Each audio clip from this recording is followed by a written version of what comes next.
Hello, everybody, and welcome to the next episode of Battle Chads. I am Josh, and I'm here with my guest, Sam. Hi, Sam. Hi Josh, how's it going? I'm good. How are you? Yeah, very good. Happy to be back. The last episode I was on, I was speaking about Belcher in Modern, That's right. and you weren't on that episode, so I'm happy that we finally get to sit down and have a chat. Yeah. So as you rightly said, you had Luis on the last episode. We don't have Luis today. Luis is on a small sabbatical for sorting out some personal stuff in his life. You know, everyone needs that time to reset and adjust. So all the For best to sure. Luis. But yeah, for now, we have you, Sam. Yeah, Luis has got some pretty big shoes to fill. You guys have, great podcast together, so hopefully it won't let you down. But yeah, here to talk about some Magic. So we've got an interesting subject that I wanted to talk about that was brought to us by a local gamer in my gaming community where I Hmm. live. But before we talk about that, recently, as in the weekend before this recording, we had a big event that lots of us watched, and that was Pro Tour Ether Drift.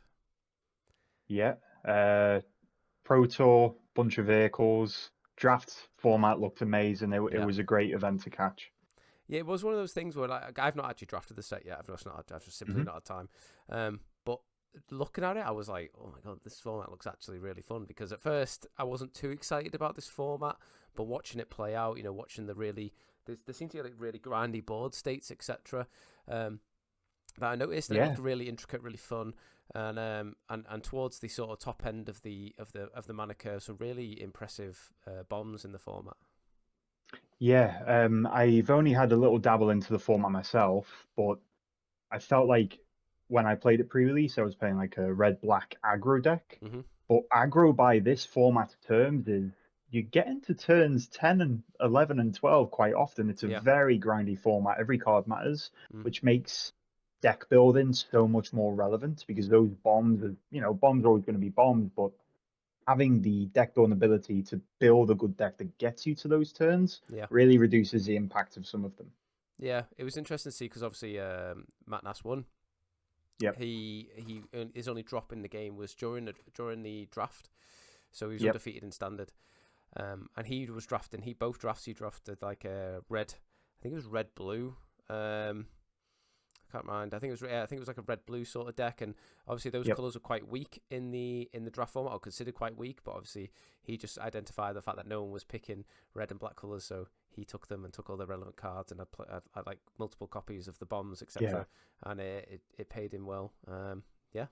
Yeah, yeah. Matt congratulations to Matt Nass is an Nass. amazing player. Yeah, I've Oh watched him play for a very long time, even back when he was on KCI in Modern, and he yeah, created that sort of thing.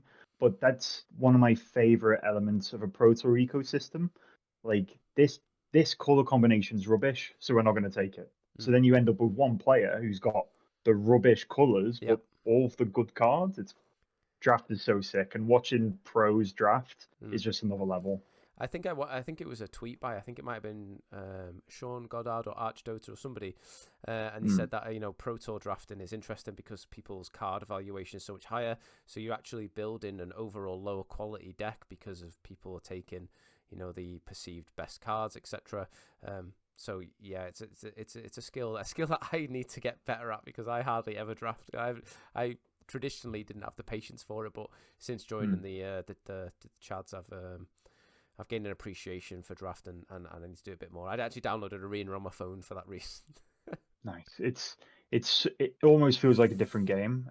What I love to draft, but then like I feel like that's the best part of that format. But playing the games I find a little bit dreary. So I just like the drafting element of it really. It's like, as I said, its own little ecosystem.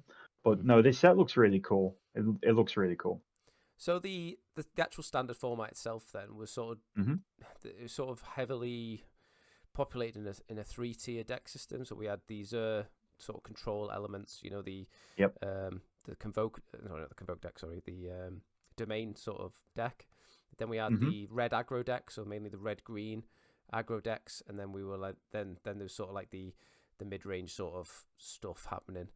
The Yep. top eight was really interesting actually. It was let me see how many Zerdex. So it was three Zerdex in the top eight, a Gruul, two Gruul aggro decks, but they were sort of similar in how they build. But then there's a red deck that was playing the ley line, I believe. Sorry, there was a mono red deck, and then there was a Gruul deck that was playing the ley line of resonance, which is the doubles the effects of cantrips on combat tricks, etc. So you can actually have the I guess win of turn 1 Cacophony Scamp into turn 2 Kill You Dead. And then there was a Jeskai sort of Oculus deck, which was really cool. And then there was like an even cooler. Like I know Marco and the team was very excited by like a Golgari aggro / graveyard deck that fueled the graveyard to play big creatures that triggered beans, etc. So really cool top 8. Golgari Beans looks insane. I think there was it 18% of the meta was considered as other in the end, and I'm really happy that other actually showed up in the top 8. So I think I'm not usually a standard player. I don't delve into standard too much, but I think this Pro Tour was actually quite a parade of how good standard is right now. As you touched upon, we have different varieties of aggro decks in the format. I like that. Okay, sure, you're an aggro player, but what variation of aggro are you going to take to an event this weekend, or to an RC, or to the next Pro Tour even? There's a lot of choice, and from watching actual gameplay on camera too, there's a lot of choices in all your games. Like there's very rarely that one line to take that's the obvious line. The Gruul Mice deck in particular has so many different options and lines of play it can take. Looks awesome, and I think, as I said, I'm not too much of a standard enjoyer, but I've seen quite a bit of talk on Twitter and other social media about this town ain't big enough, and not a single copy in the top 8. Well, the actual bounce decks had a really low showing. I think the win percentage of the Dimir bounce deck, which is sort of I know Esper Pixies was the deck of choice once, but Dimir sort of took the role to be more played, and had like a 49% win rate last time I checked. And then the Esper Pixies didn't have a great show. I think the highest Esper Pixies was 9th. But it was the people were looking at that deck and thinking, well, that's the deck to beat, and that's why I think Zer did so well, because you look at the Zer deck itself, the actual removal that the bounce decks bring isn't very effective against the Zer decks. I was actually surprised that the Dimir deck the Dimir mid-range deck, Dimir tempo deck that we did the last podcast on, had a really low showing. I think there's only 9 decks submitted, and I think the toppest was the best performer was like 10 and 6. So I was really surprised at that, because I quite like that deck in the meta at the moment. But obviously the pros, they know what they're doing. They thought, no, we're bringing Zer. And honestly, if I was to, if you made me play a big standard event tomorrow, a 1-mana flash speed Oblivion Ring that draws me a couple of cards on the way down seems like a good choice. Yeah, the Zer deck looks fantastic, and Zer itself was an absolute menace all weekend. Every time it came down, it turned the flow of the game. It was really cool. Yeah, if you watch the mirrors particularly, I think that the finals, Matt Nass was down to 9 life, and then he ended up on 37, and they're so swingy, very swingy, because of the effect that the explosiveness of Zer and the Overlords. I don't think the deck is broken in the format. No. I think it's very, very powerful. I think it's very beatable. I think it's very I think it's very interesting. It's not a mirror I would like to play, if I'm being honest. I was watching that mirror, I'd be like, that is some serious math happening. Like, I'm not sure I could play fast enough to face that many mirrors. But Matt Nass figured it out. He figured out the play patterns. Yeah, it's brutal, and especially for Matt Nass as well, because I think he went semis mirror into finals mirror. He did, yeah. So back-to-back mirror. I think when he won, he literally was just back on floor, face up, and that seems like a pretty appropriate reaction to the mirrors all day. But what I love as well is Matt played pretty impeccably, at least in the top 8 that I saw, and that really paid off for him. So he was it looks like a miserable mirror, but he figured it out. He was definitely the deserving winner out of them. I mean, I watched the final, and watch the semi-finalists doing, or the semi-finalists doing a lot of crazy stuff in the Pro Tour, Yep. but which we're not going to talk about. But I'm sure if those who are not au fait with Twitter will know what I'm on about. But yeah, there was a lot of skill that Matt Nass brought to the table, and it was interesting as well that there was a lot of people who were at the Pro Tour, first time Pro Tours, which is great to see. The community's thriving. The community is bringing new blood into it. We had people in their early 20s, late teens qualifying for Pro Tour, which is great. We would like to see new blood in Magic. We want Magic to continue. And the Pro Tour was such a great watch. It's been I've really enjoyed playing Standard this season. Unfortunately I didn't qualify my RCQ weekend that I went on. I got to the finals, but it wasn't for me. But yeah, it was. I would like to have gone further in this within this format this season anyway. Yeah, especially when it looks like such a skill-intensive format. Yes. I've dunked on Standard, as I've said, but I think that if there is a time to play Standards, it's now. Yeah. And especially if you're a newer player, as you just said, I think the youngest first Pro Tour was a 17-year-old who was absolutely crushing it on day one. Yeah, brilliant. That's what it's about. Yeah. Absolutely brilliant, yeah. And, I am qualified for Bologna. I qualified via the locomotive of Modern, interestingly enough. So I'm currently panicking, but it looks like a great Standard to get into. Oh, I honestly, I started with Standard, and Standard was like my main format for many years, up until I moved out of Manchester, and I just think that Standard should be the premier format. I think all formats should lead for Standard. It's a shame the way the Wizards have gone with the straight to Modern product and straight to Commander product, but I think all formats should have led from Standard, and that's not the way we are. But yeah, play Standard. Standard is great. It looks great. There's no, I don't think there's a BNR coming up. I think next month, is it, or April? Yeah, March 31st, I think, off the top of my head. There's predictions around Standard that I just don't think anything needs banning in Standard, if I'm being honest. I think probably Modern needs a little look at. Legacy might need a look. I'm not too sure. Commander, I don't know. That format can just sort itself out. I don't care about that. But yeah. I think Standard is really healthy, and I think there's a lot of room for innovation. And even you look at the Zerdex now. I played against Zerdek in my RCQ, and he basically lost to his own mana. He had Cavernous Souls that it was really awkward to cast his sweepers, etc. But Matt Nass opted, no, Cavernous Souls is not worth it. You can counter my stuff if you want. I'm just gonna make sure my mana's clean, and I'm gonna cast all my cards. And lo and behold, not many counter decks actually. Well, no counter decks actually came into the top 8 unless you disregard negate. Yeah, and unless you consider mice to be counter life total to 0 control. But no, I think Matt was actually on 0 Cavernous Souls, and I think he was one of the only players to play 0 Cavernous Souls. So again, your victory started deck building. I think the James Dimitrov, or how you spell his surname, he was on 3 copies of Cavernous Souls, but Matt decided no. And I love that. 3 seems like a lot. Yeah. 3 seems like a lot. I played it back when we had Triomes, I think. Yeah. Domain was kind of kicking around then, and the mana sucked back then, so I couldn't imagine playing 3 Cavernous Souls now. You want to be able to get your overlords on, you want to be able to cast your board wipes, and you want to be able to activate your Zers as soon as you land that thing. But yeah. A lot more clean, very well done. Anyway, so that's sort of Standard. We like the format. It looks great. I don't think anything needs banning. It's perceived to be like a 3 deck sort of format, a bit like Modern, but I don't think it is. I think there's lots of room for innovation. I think the Golgari decks, there's lots of potential in the Golgari decks. I think there's lots of potential within the aggro space. There's a lot of innovation there. Look at the different types of aggro decks. They're all under red green or mono red, but then there's different ways of building them, whether it be the ley line of resonance, or the Golgari mid-range decks, the blue-black mid-range decks, the bounce decks. They're all like in that they're all an archetype, but then the sub-archetypes of that archetype, and there's different ways of expression and how you build sideboards, etc.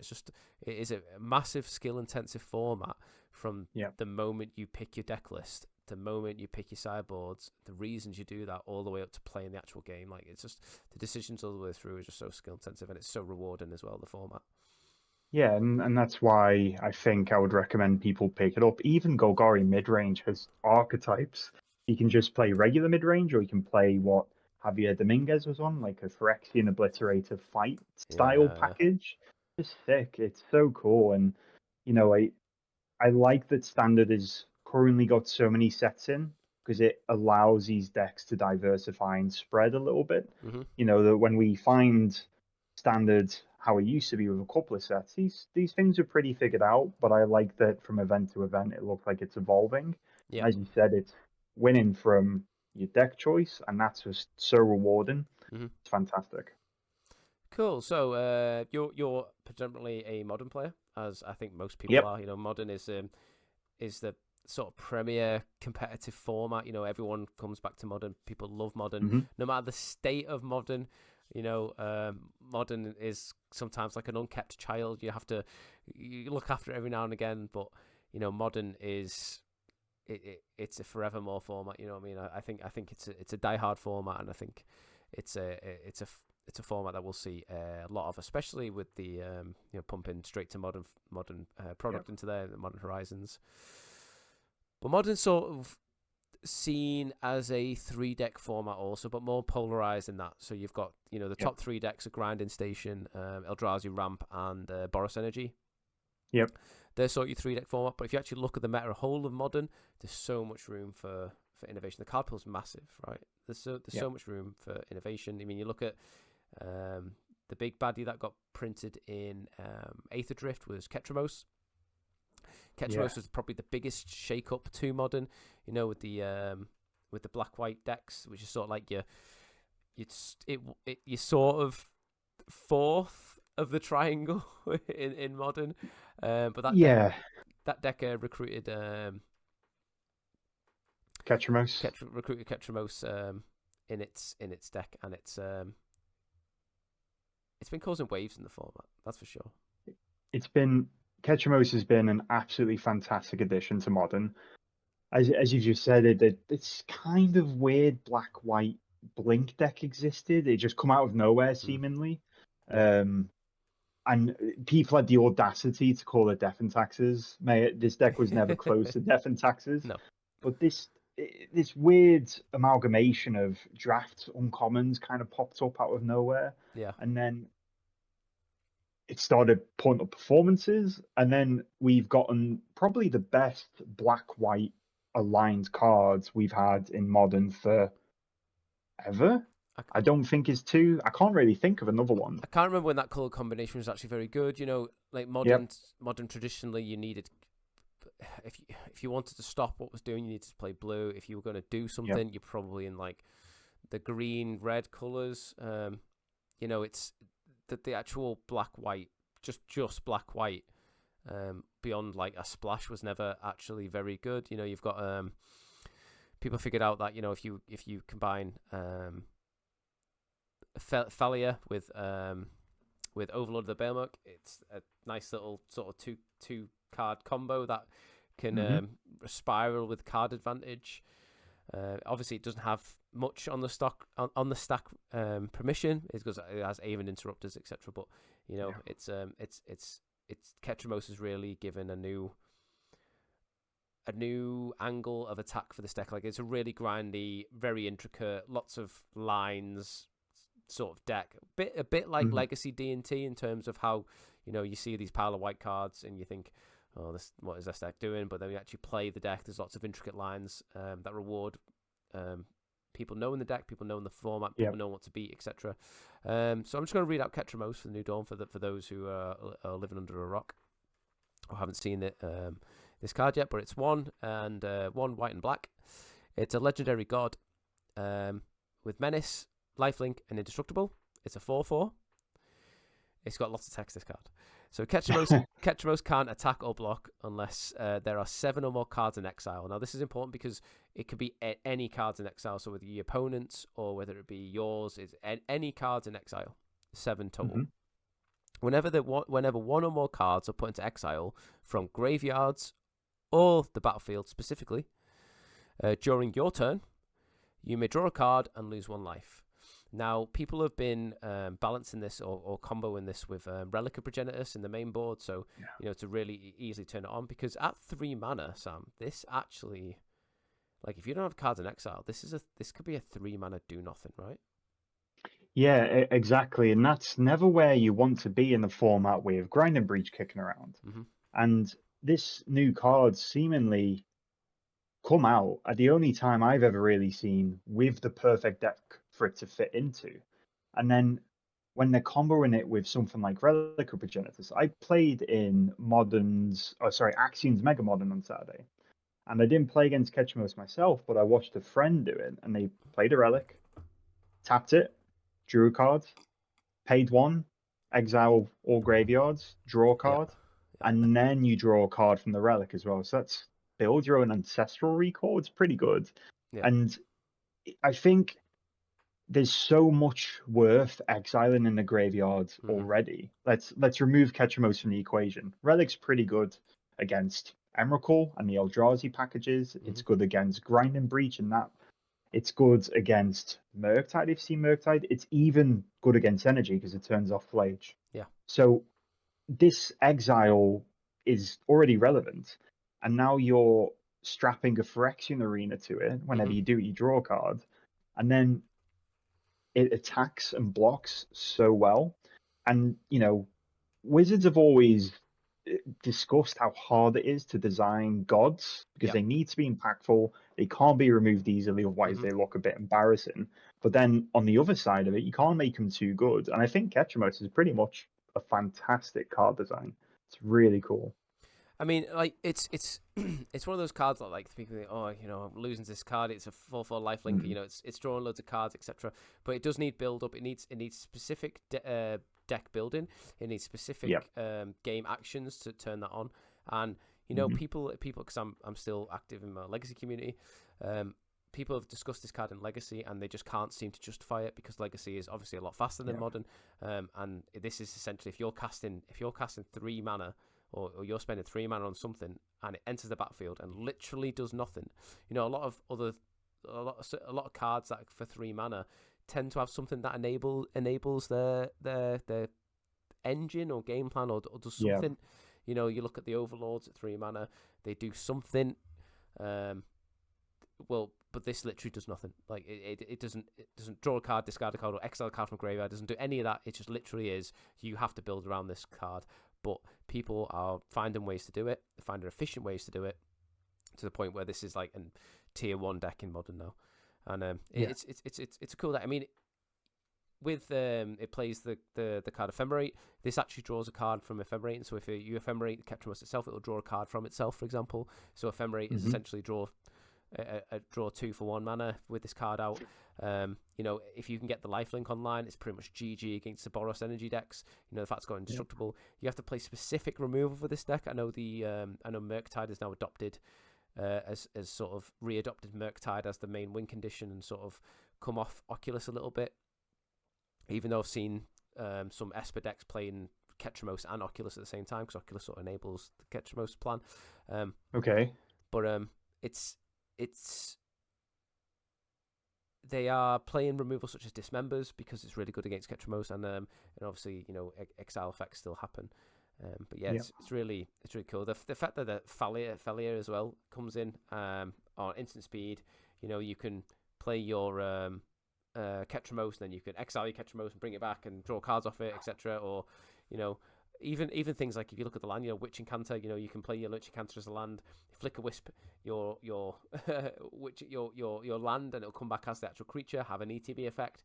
There's lots of lines with this deck that are really cool, and it's making waves in this format. And I have to say, for a new contender to be so dominant out of nowhere is really impressive in Modern. We've seen Modern Horizons cards do really well.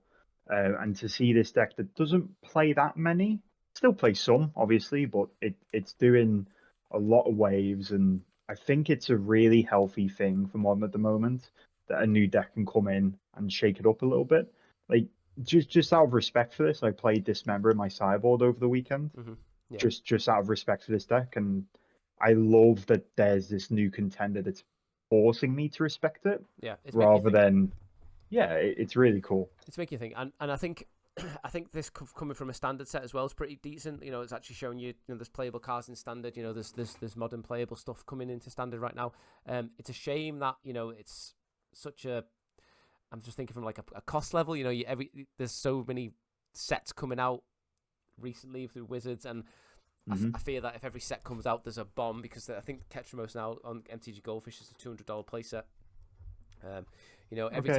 every time a standard set comes out, you got to play sealed, you got to play draft, and then I've got to buy play sets of these expensive cards for my modern deck, etc. Which I think is a bit bad, like in the economic side of things. But I Yeah. think I'm agree with you, right?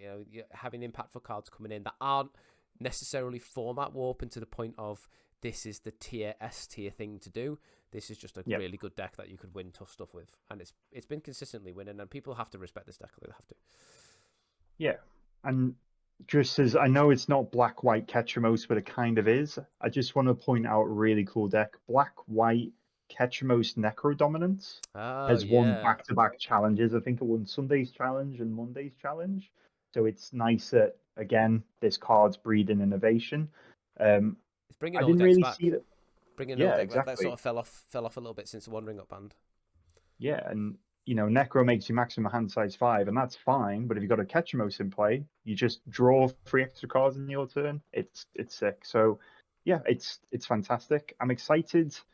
I'm excited to see how we see standard card design moving forward, and hopefully they can keep printing these interesting cards that affect all the formats as well. There is an infinite combo with a, well, I say a definitive combo. I say infinite, only infinite so much life have you got, because Ketramos does take a life off you if you draw a card. Hmm.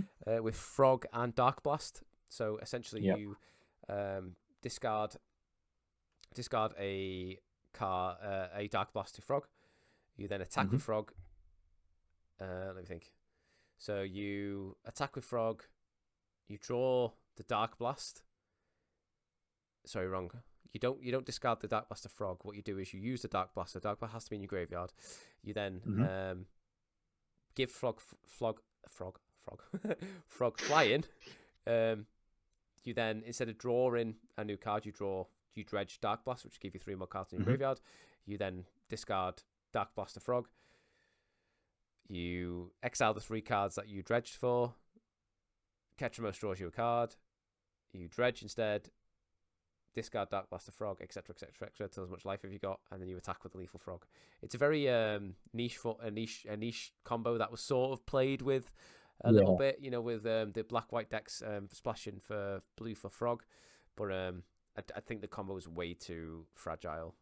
Like, I don't know. It sounds like we've broken Psychic Frog. So we finally made Psychic Frog playable. Psychic Frog was just self broken. Like, this is a card Yeah. the card's so good, I but imagine being an energy player and your opponent Dark blasts you into Psychic Frog. That's pretty brutal. It's pretty embarrassing. yeah. But yeah, it takes a bit of setting up to do. It takes things to go right. The opponent not to have a fatal push or a solitude, etc. And you need to have enough life to do it as well. Like, Yeah. but yeah, the modern's looking pretty cool. There is talks that potentially people want or calling out for a breach ban. But Yep. I've been playing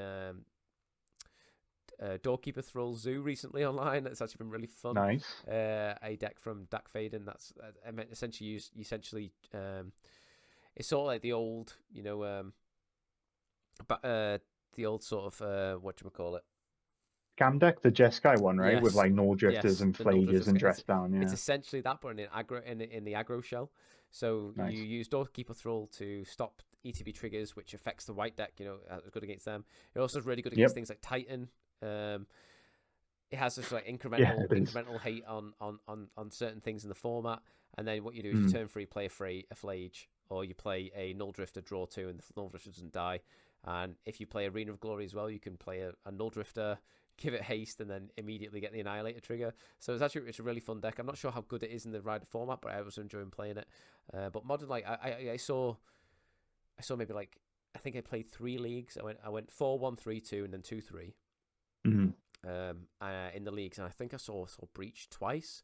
But people are saying, in the RC across in Europe, there was Yep. a massive breach. I guess I'm not going to say plague, but there's a massive breach showing, and it was Yeah. seen as sort of the Hogak of the format, currently. But it's not doing too well at the moment that I've seen it. It's still doing well, but it's not doing like, I'm not sure if it's ban worthy. I don't know. It's a tough discussion because I saw some I followed the SEG's most recent RC quite closely, and I saw somebody played day two was the Breach Gauntlet, and they played against Breach like 6 times in a row. Hmm. I'm not sure if it's ban worthy, but it's an interesting discussion when it comes to ban philosophy. Okay. So I think if you ask me right now, should Breach be banned? I'd probably say no. Mm-hmm. But if you say you have to ban Breach now or let Breach exist for 2 months, I think I'd rather ban it now so there isn't a problem a month in and now we're stuck without an answer for it. Kind of what happened with Nardu. They refused to emergency ban it and just let it loose. Mm. Um, as a card, Breach is pretty not okay. It's banned in Legacy and Pioneer, and it wouldn't surprise me if it inevitably got banned in Modern. But as it is now, I think it's a fine combo deck to exist, but it can almost have this constraining effect where I think it's better than every other combo deck. Mm-hmm. I think it's really good in combo mirrors, and just the longer it exists, the more problems it can cause. So I think that right now I wouldn't ban it, but I could see myself in 2 months' time going, oh, well, we missed this ban window and now it's absolutely everywhere. So I'd probably just ban it out of safety concerns because Modern's at a pretty tough time at the moment Mm-hmm. from Nardu into the One Ring into potentially Breach. So it's a tough one. I don't like banning cards. I think people should get to play with their broken cards. But Breach is just, it's so hard to identify as like just how good it is. So I think breach is similar to bridge from below in terms of Mm, when it's not good, it's not good. Like, it's just, yeah, why would you play this card? But when it's figured out and it's broken, it's absolutely nuts. yeah. Through It's just breach the and save, best like thing in the room. it doesn't do anything until it does everything. You know what I mean? Yeah, And I think I'm on the fence. I'm on the fence with that. I do. The problem is with Breach is that people were playing Breach for years. Even when Breach wasn't very good, people loved to play that deck, and I would hate to see yep, someone's pet deck just being outright banned, where they can't yeah. at least change it or evolve it and work to the bannings. If you ban Breach, that deck is just dead, right? That combo is just Yeah, dead. People have had Amulet Titan. I think Amulet Titan is, if you are a good Amulet Titan player, Amulet Titan is the best thing to do in Modern. Like, Amulet yeah, is Titan is absolutely S tier broken. The reason it's not being touched, and the reason, like, probably if you learned to play Amulet Titan 5-6 years ago, you've probably played yeah. the same deck ever since, other than changing it with the new cards. It's probably the best investment you've ever made in Magic, because the deck is just forevermore. But like, that deck is just like, annoys me. Like, I hate that deck existence. Yeah, and the thing with Amulet Titan as well is like it's getting better. The current Mm. iteration with Lotus Fields and Scape Shifts and Echoing Depths, I think they get to come in and copy a land in the Yeah, graveyard, and the Mirror Pool shenanigans. I think Titan is actually the best Titan's ever been. yeah. Like even when I had Summer Bloom, I think Summer Bloom got banned I mean, because it made it's the probably deck. better. It's probably better when it had One Ring in it. But I think Oh yeah, that's a every good deck you point. played with Yeah, One Ring was just a better version of itself. Then. Titans, Titan's pretty strong, and I think that if you were going to play an event tomorrow, like Titan won the Mega Modern in London on Saturday. Titans, like, I think Titan gets this. Oh, well, nobody can play, but as you just said, if you put the time and effort in, Yeah, it's probably the best thing to do right now. yeah. Like, if you see the lines and stuff, there's lots of intricate play with it, but it's annoying. Titan, Yeah. Ah, play main deck, Doorkeeper Thrall. There you go. oh, mate, That'll so do it. funny. Like, playing Doorkeeper against Titan online, it is so funny. It's like, it cast Titan. I was like, sure. I'll just 6 mana 6/6 with trample. sure. Before you attack, I'll leyline bind it. Brilliant. Brutal. Yeah, so modern's always going to be my favorite format. I think deep in my heart of hearts, I really like standard, but I think modern will be. I'll always look at modern and always be building modern decks and always have modern available. One card I do want to talk about though, or in since Aether Drift, because we've had Ketramos, but another really impactful card for modern, I think, is Marauding Mako, which is a 1-mana. It's 1 red for a 1/1 creature shark pirate. And it says whenever you discard one or more cards, put that many +1/+1 counters on this creature, and it has cycling for 2. And this just fits very nicely in Hollow On decks, right? Yeah. I mean, for one, it's a shark pirate for 1 mana. I think that's reason enough to play, but that text is really relevant. And, play this in turn 1. Turn 2, double Faithless Looting, which is basically like maybe the floor you can do with this. You've now got you've discarded 4 cards, so you've got a 5/5 to attack with on turn 2. It's all about that double Burning Inquiry, though. Yeah, it's all about the double Burning Inquiry, and obviously play 4 hollow ones after that double Burning Inquiry. But the card's really cool, and I like that, again, just as a little design point of view, they've injected power or something a bit stronger into a deck that is.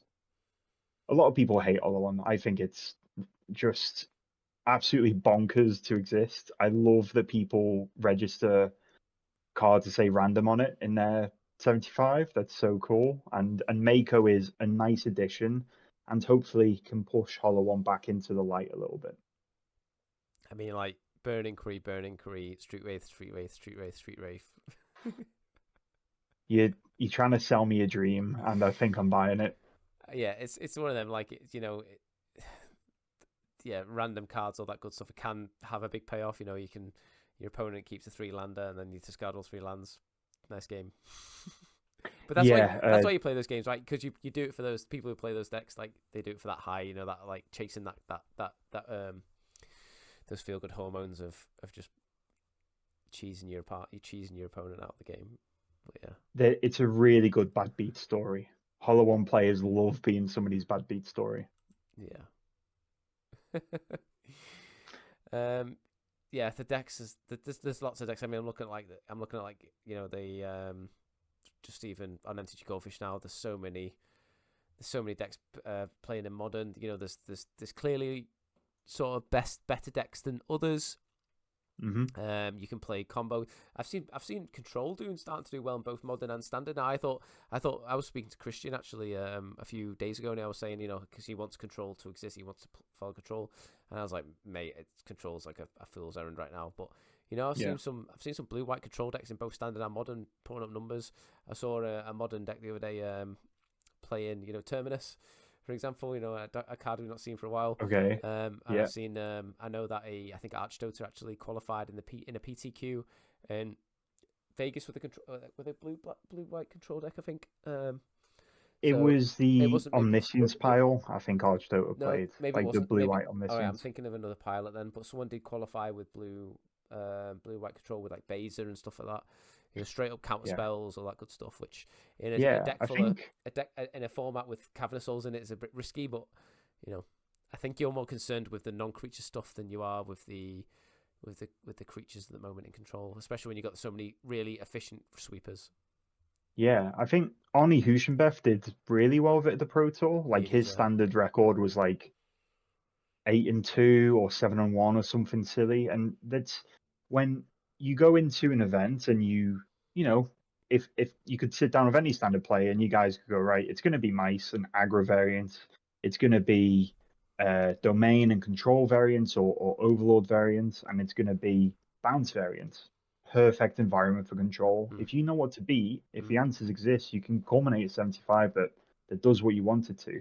In a format that is, here are the big predators, then Control can come in as an apex in that field, really. Yeah, you just need to know what you beat. It's when you get the fringe sort of decks, like your graveyard decks or your tempo, Golgari Beans decks. Yeah, your Beans decks or your tempo decks that didn't do too well. But if I'm a tempo player and I've got room for Control, I'm probably happy. It's playing Control on their turn is where you want to be. yeah, it's cool again that that can exist in both formats. Mhm. I'm I've ne never had a Terminus cast against me. I hope that doesn't start becoming quite a common thing in modern, but that sounds sick. It's it was it's something. Obviously I've only ever really experienced it in Legacy, and it's you're trying to combo off your infect creature, and then they brainstorm after they've left a terminus on top, and then you're like, That's ugh. it puts him on the bottom as well, Terminus, Yeah, doesn't it? You yeah. don't It's even fuming. in Can't it. even flage. Yeah, I mean, thankfully, fetch lands are a thing that's a recycled X. But speaking of terminus, I think this is a really good sort of segue into our next topic, Hmm. or the main topic of the podcast before we start rambling about our favorite formats. Um, Sorry. no, that's what we're here for. Which is, and I mentioned it. I mentioned it's quite a good segue because terminus often presents some of the problems that this topic can resolve, and that's conceding to your benefit. Hmm. Now, obviously, conceding is losing the game, intentionally losing the game. Like you've took this match, or you've took this game. Let's go to game 2 and 3. And we've come up with certain scenarios or certain discussion points where conceding can actually help you in the long term of a tournament. And this is sort of like our tournamentship series that we talk about, from podcast to podcast, about how whether it be looking after yourself, whether it be, making sideboard notes, make it be, there's little things you can do in a tournament to make your life easier. And this is sort of playing that. So conceding to win, basically. Now, for the first sort of, I guess, scenario we've come up with is game run in a tournament, in a big tournament. So you're thinking like RC level. Game 1, you are against a deck you prepared for, or maybe not necessarily a deck you prepared for. You played against whatever it may be. Within modern, within standard, there's certain decks you want to beat. But you've got to, in a big tournament, you've got to be able to get through the 1 to 3 brackets. Now, the 1 to 3 brackets is like cowboy land. It can be anything. It can be all kinds of whatever it can be. Because with the way it's particularly in RCs now, the way you can qualify for RCs, you could go from anything from 121 player tournament, which is the one I qualified for last time I qualified, all the way to a 3-round FNM.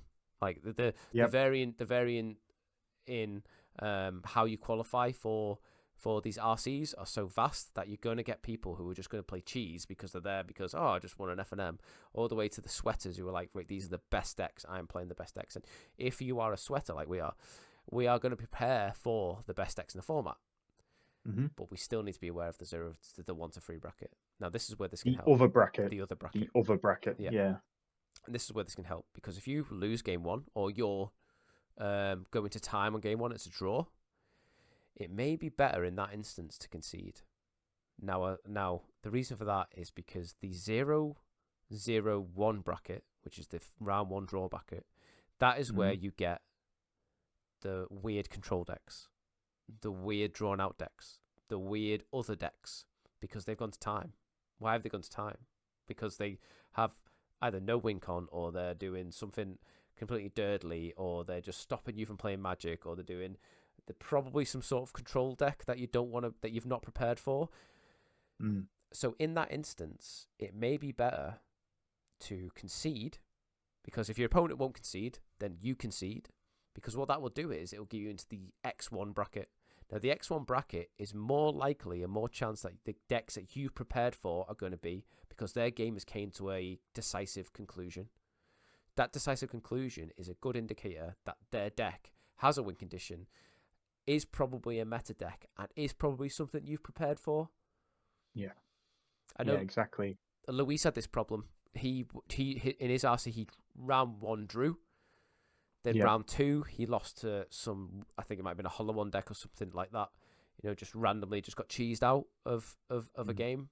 And who's to say that if he conceded the game 1, he would not have faced a more appropriate deck, or one that he prepared for game 2, like a breach or something, because best decks of only one person can win a game Magic, right?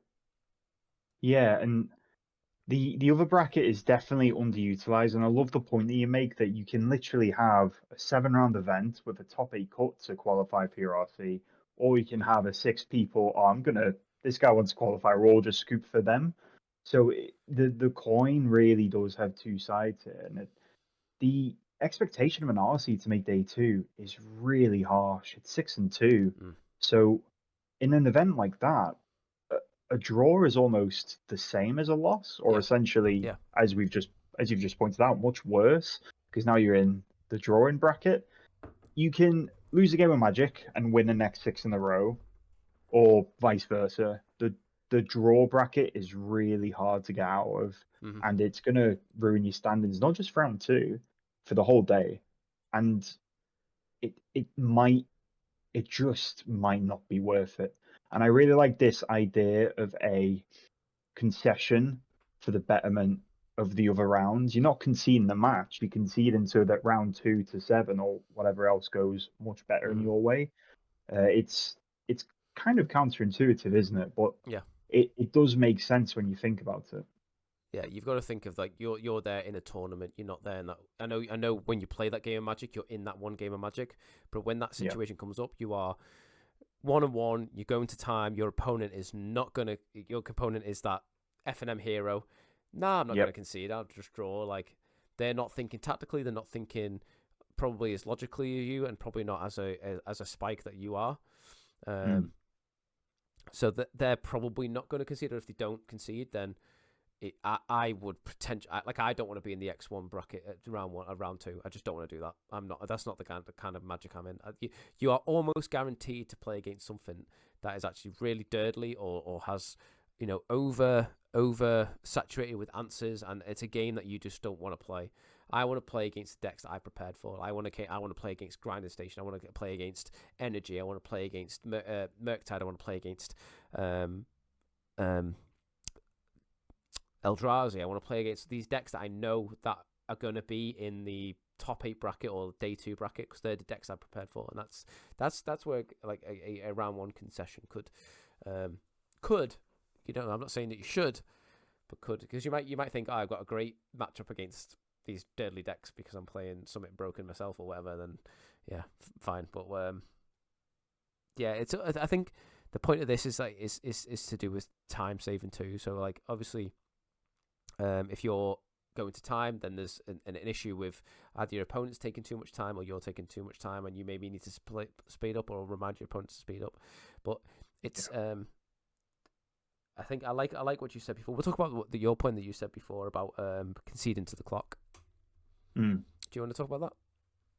So just before we move on to that, one point I forgot to mention there is essentially it's not always decks as well.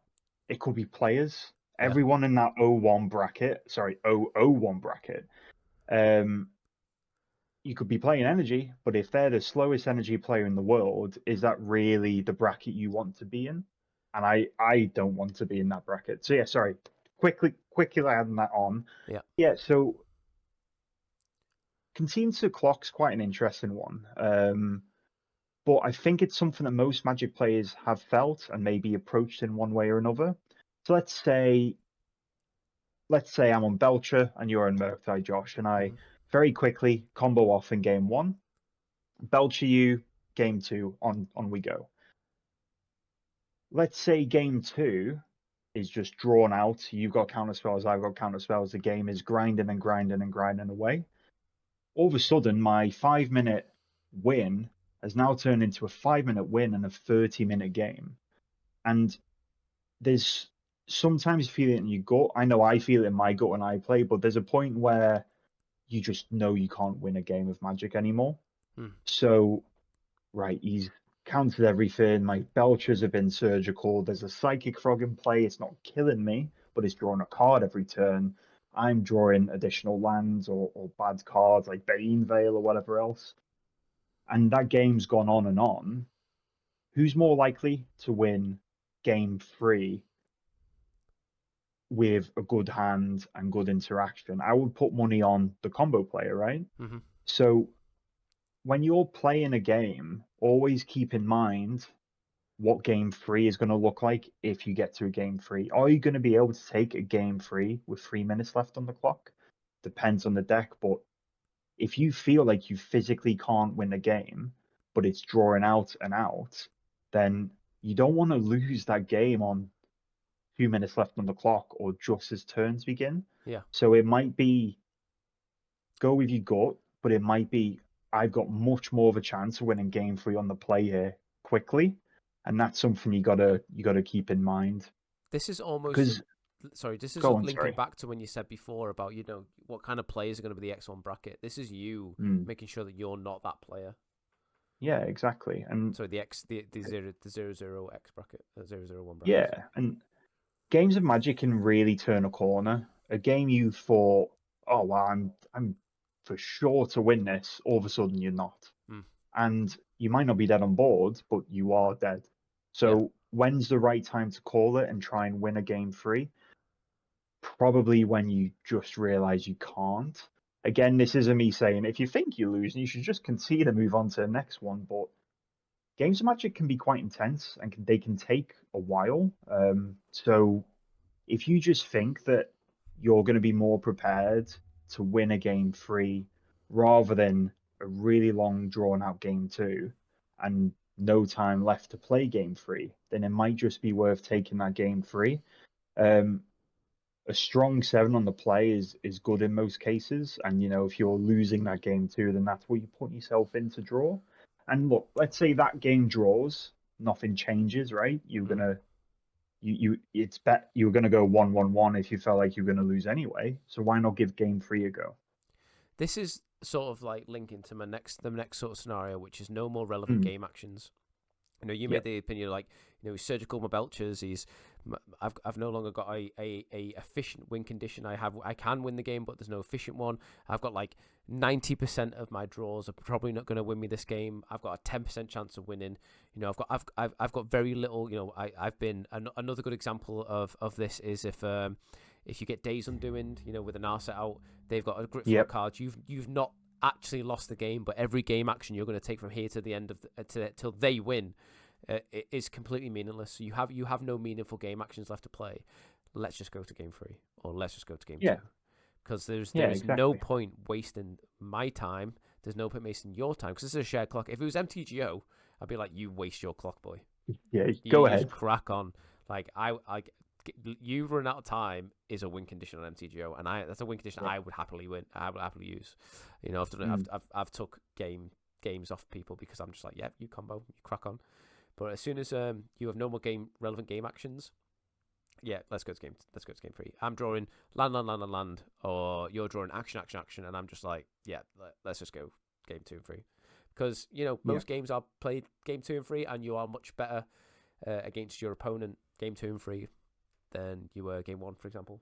So yeah, yeah, the moment I've got no more relevant game actions, I am picking up my cards and let's go on. Even if it's yeah, like, even if and I'm losing that game, if I've got no more relevant game actions, you know what? What will benefit me in this tournament is if I just concede and go get a snack. That is what yeah, will help me. yeah, and Magic's a game about finding your best way, your winning line. That winning line might exist in game 3, not this game. Yeah. So that's something to consider as well. So yeah. Essentially, you know, no more relevant game actions. The game's basically over, and by that I mean, what if your opponent has presented a combo or is saying, I have essentially got the winner. I'm just waiting for this card, or I'm waiting for this piece to get there. You know, I have a grip full of count spells, a grip full of enhanced interaction, a grip full of whatever. All I need is just one piece, or I am about to do my combo. I would then suggest, instead of just conceding, I would Mm, ask the opponent to explain the combo, to prove the combo, to prove the win condition, whether it be them pick up the deck mhm. and show you, like whether it be, I don't know, a kind of deck where they cycle through the deck until they eventually get it, or you know they have the combo, explain it, etc. Literally tell them to show it, because a lot of times we had this with in the Nadu sort of decks. A lot of Yeah, people said like, I can do the combo. Okay, show me how you win, and they couldn't do it. All right, okay, so you're yeah. just going to do this until you can't win. All right, well, okay. I know that who was it? The pro? I forget his name. Who basically accidentally entered a legacy tournament and he accidentally didn't put Tendrils of Agony in his deck which was his only win condition. LSV. LSV. Yeah. And yeah, nobody asked to prove the win condition. And if someone asked that, then he would have conceded, but no one did. So he just said, I'm going to cast Wish or whatever the card it was. I'm going to look through my sideboard. I have 6 mana open and my storm count is 10. And they were like, yes, I'll concede. But he never once showed the win condition because no one asked. And he got to top eight in that format into that thingy, that win condition. So I would always say explain the win condition, show the win condition, because in Magic it's an information warfare. The more information you know about your opponent's deck gives you more sort of ammunition to fight that. So make sure you don't just concede too early, but if you are essentially dead, get as much information as you can. That's why you see a lot of pros. They know they're dead, or they're on they're just dead on board and they top deck a Thoughtseize and you'll still cast the Thoughtseize to information. Yeah. Or they will mill the cards to get more information. They'll do something to get more information on the opponent's deck, even though they are dead and they are taking more game actions. It's for that reason, just for information, and information is massive. Yeah, for sure. If you've one really good example of this is after watching the Pro Tour, I've picked up the Omniscience combo on Modo, the Arabella's Awakening Omniscience combo. Just copy the deck. Didn't really realize that the win condition had changed, and I had to take a couple of rounds to figure out how to properly win with that win condition. And let's say my opponent hasn't seen it before. You can see that, okay, well, maybe now this sideboard card is relevant in this situation, or maybe I board this way, or I change my game plan altogether just to be able to target this.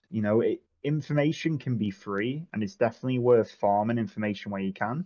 And maybe if you're on the side, a cheeky 4 scour you before conceding is definitely the way to go. Yeah, it's play to your outs, and if your outs is information, take that information. Yeah, like I said, if it's a loop combination, literally tell them, show me the loop.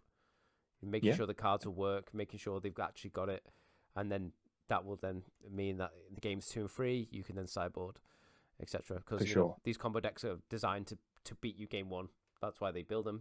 Take game 1 as a free game, and then game 2 and 3, they then pivot, or you pivot, and then etc. So yeah, I still could not tell you how Nardu used to win.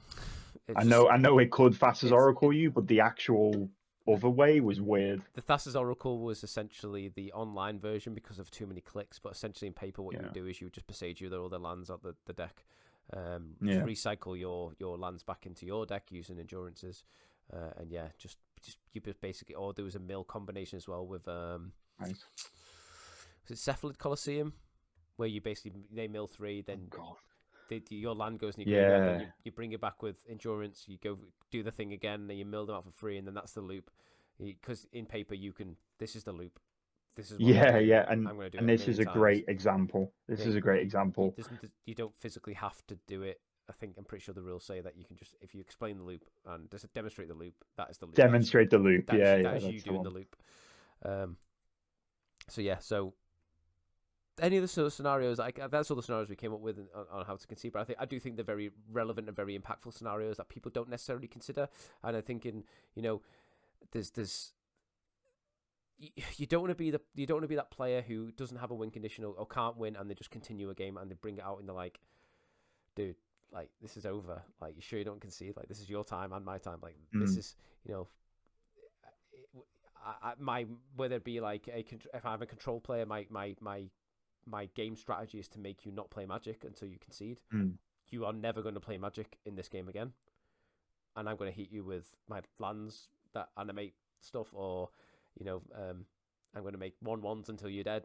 I will kill you eventually, but do you want to save your time and mine? And I remember one time I was in GP was it GP Birmingham back in Hogak summer, and I was against there was a prowess deck that was really, really good at the time, and this guy was going prowess, casting loads of spells, and I just went, mate, if I showed you a fatal push, would you concede? And he went, yeah. I showed him a fatal push. He's like, I concede. Do you know what I mean? Yeah, definitely. Was it Tefero, Hero of Dominaria, when it was in Standard or played a Modern, that a version of that deck, it got Teferi, got the emblem, and then every draw exiled your stuff, and so they never decked, the fairy would tuck itself. Yeah, I think So it's just like that situation, isn't it? Like if fair. someone chooses to play that kind of Magic, then I refuse to play that Magic. So I will concede and I will beat you before you do that. Like I will go to game 2 and game 3, and I will Thoughtseize Yeah, and dress you and get under you and be really aggressive against you until you can't. I give you overwhelming ball presence so you can't beat me. Like that. That's what I'll do. Like yeah, I know what the game's about. Then like I've got enough information. I value my yep, time, and I know when I'm beat. And I yeah, know, and I mental know battery. exactly. And I know what kind of Magic I want to play, and I know where I want to play it, Mm, and I know how I want to play it, and I know what I want to face. And you have some. What we're saying is that you have some agency in the loss of a game of Magic that can help you win. Is what we're trying to yep, say from this. yeah, Um, definitely. And the only other point I would add on, which is might not be as relevant as it used to be, because open decklist tournaments are now a thing, yeah. but conceding to hide information can Yes. also be very relevant. Yes. So if you're, again, if I'm on Belcher maybe and I keep a really sketchy one lander and I'm on the draw and you go Forties you can Forties my land in that situation. It might just, if let's say a mulligan to 5 or something, it might just be worth in that game conceding because now they don't know what to sideboard against. But with And you, open and you decklist do, tournaments, and you do, because you've yeah, gained the information. They played a blue black land, and they yep, false me. I know probably what they're on. yeah, there's a very good chance they're on Murktide here. So let's take that into account and move on to game 2 because information is actually king. They could, because of that situation, they could leave their consign to memories in the sideboard, which could be the difference between me winning game 2. So conceding for information's sake is also quite a valid strategy, Mm-hmm. but it would have to be a particular lineup of situations like a bad mulligan or a silly keep, maybe. But that is definitely a line you can take too. I kept this hand of one land. I kept a 7, and it's the wrong land, and I don't want them to Thoughtseize me and tell them what kind of person I am. Yeah, shame conceding is also acceptable. I've done that a couple of times. If you pitch the wrong thing to whatever else, maybe shame conceding's okay. Don't I worry wouldn't about it. let the We've all tilt. done it. I wouldn't let the tilt get to you as well. So don't not concede because you're tilted, and don't concede because you're tilted. Just have a breather. Think about it. It's just a game of Magic. Yep, exactly. And if you do feel a bit heated, you are allowed to ask a judge to take just 30 seconds away from the table to collect yourself. And I would definitely recommend using that if needs be. Cool. So I'm so happy with that. I just want to know before we finish up what you're thinking about Mm, playing, because you've already alluded to what you're playing in standard. So yeah. what you playing in standard and modern moving forward So from now? from right now, standard is a super open field. Yeah. It's pretty tricky for me to narrow something down, but I do like this Omniscience combo deck going about. Yep. It's kind of modern light, and what I like is its game plan is pretty good right now. Mm-hmm. Even against like an aggro deck maybe, Yep. but its combo is very solid, and the lines are actually quite cool. The invasion, I can't remember the plane name, but it's the invasion of Strixhaven. That card has some really unique play to it, and I like how the deck operates. So if I was to pick anything to play an event tomorrow, probably that in standard. And in modern, I think we've talked about Ketchumos too much not to try it out. Yeah. You can't promise me the Flicker Wisp is playable again and then not Yeah. expect me to play Flicker Wisp. But yeah, I'd love to actually give Ketchumos a run and see how it feels. What about yourself, Josh? So I will always be on blue black for standard. Like that Yep. deck, I am in love with that deck. I think that deck has skill and play and tools to beat anything in the format. I still believe that. I didn't have a very good showing in the Pro Tour, but Mm. I will die on that rock and saying that is one of the best things you can do in modern in standard right now. And if you look at the challenge data from the recent couple of challenges from standard, Hmm. blue black mid range as it's called on there is actually doing very well. Playing a lot less counter spells than I play. I'm not sure why it's at the moment, but it's something I would look into. And Hmm. for modern, I would be on the Ketchumos deck Damn. until recently. I've noticed that Hmm. Murktide has gone back to Murktide and playing the OG Right. big bad dragon itself, and sort of mugged off the one-eyed monster. Excuse Yeah. the pun. And then you know, playing good cards, counter spells, cantrips, the good stuff. 4 Bowmasters, let's go. Yep. I've So also seen just a blue few. black. Yeah, just always Just blue blue black. black. Yeah, Yeah, nice, nice, nice. I have a type, mate. I have a type. That's But fair. I literally did a tweet not long ago where it was like, I got my pauper decks out, I got my legacy decks out, and I got my modern decks out, and it's just blue black across the board. Hey, if it you can just put everything in the same color sleeve and juggle around as needs be. That works. I have seen Kaito being played quite a bit in blue black Murktide as well, which is like, oh, Kaito was a card. oh Kaito was a baby, really cool oh card. baby, look at this. I'm You very get to stun their Murktide. Oh, yeah. so good. Really cool. I mean, my Dismember's in the Kaito spot at the moment, but you know, Kaito is a much better card than Dismember, but maybe Dismember's better at the moment. Kaito was sick. Yeah, but I'm intrigued. I really enjoyed playing the Zulek. I think if you asked me a week ago, I'd be on Doorkeeper Zoo a week ago. Mm-hmm. But since I'm waiting for 3 cards to finish my black-white deck off, and I don't have enough fetch lands for all my current decks. I was before Aether Drift. I was really interested by Goryo's Vengeance. I started building that. Mm-hmm. I really enjoyed that deck. I'm not sure how good it is with all the spell snares knocking around and the graveyard hate. Yeah. You know, natural graveyard hate. The last thing I want to do is pitch a Natraxa and then someone play their Emperor Bones. Main deck No! relics. Main get too. relics, all that good stuff. Like it's rough. It's rough. But I've noticed Esper Goryo's Vengeance playing Ketramos as well. Why not? Why not? Any Dark Blasts or just Ketchamos? Just the Ketramos. All right, okay, that's fair. That's fair. Yeah. Rest in peace, Dark Blast. It could play it though because it has it has Frog in it, so it could play the Ward off Dark Blast that acts as the combo.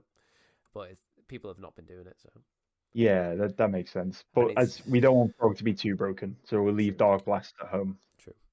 Sam, anything else before we wrap this up? No, that's everything from me. Thank you for coming, and it was a pleasure to talk to you. Everybody, thanks for joining us on this episode of Battle Chats. Don't forget to like, comment, and subscribe. Tell us what standard decks you're playing, what modern decks you're playing, what you're excited to be playing in the future. What deck would you take if you had a serious tournament tomorrow? And yeah, concede to win if you need to. It's an option. Always is. Thanks, everyone. Take care, everybody. Bye-bye.